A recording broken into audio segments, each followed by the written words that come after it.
আমরা এই কথা শুনতে রাজি নই। আমরা চাই নভেম্বরে গণভোট হতে হবে ইনশাআল্লাহ।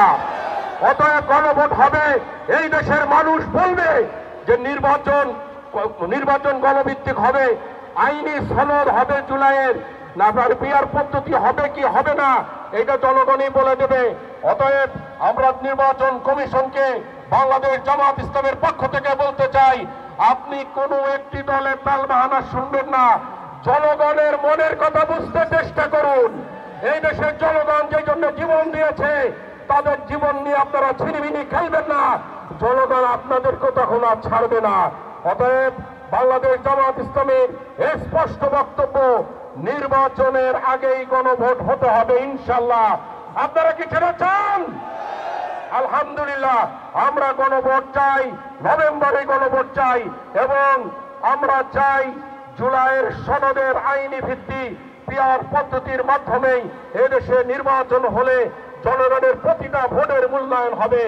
আমরা সামনে যে দিনগুলো আসতেছে সেই দিনগুলোয় মাঠে থাকবো। আমরা দাঁড়িপাল্লার পক্ষে কাজ করব।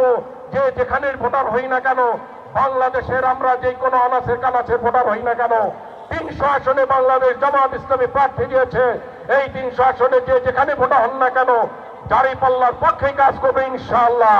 কারণ ইনসাফ ভিত্তিক সমাজ প্রতিষ্ঠা, আগে যে দুই দল গিয়েছে, এক দলকে চলেই গিয়েছে, যারা আছেন এনারাও আগে দুইবার ছিলেন। এই দেশের জনগণ কি পেয়েছে এই ব্যাখ্যা দেওয়ার প্রয়োজন নাই, আছে বলেন? অথবা আমরা ওই ব্যাখ্যা দিতে চাই না। আমরা বলতে চাই, আপনারা জনগণ এখন সচেতন হয়েছেন। এই দেশের কর্মী, জামাত ইসলামী শ্রমিক কল্যাণের কর্মীরা বলতে হবে যে সব দল দেখা শেষ, দাঁড়িপাল্লার বাংলাদেশ।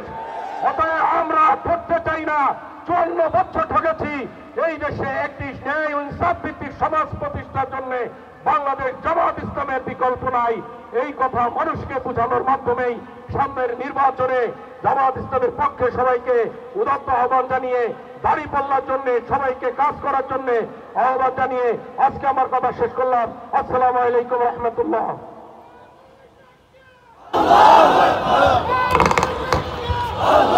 ধন্যবাদ জানাচ্ছি আমাদের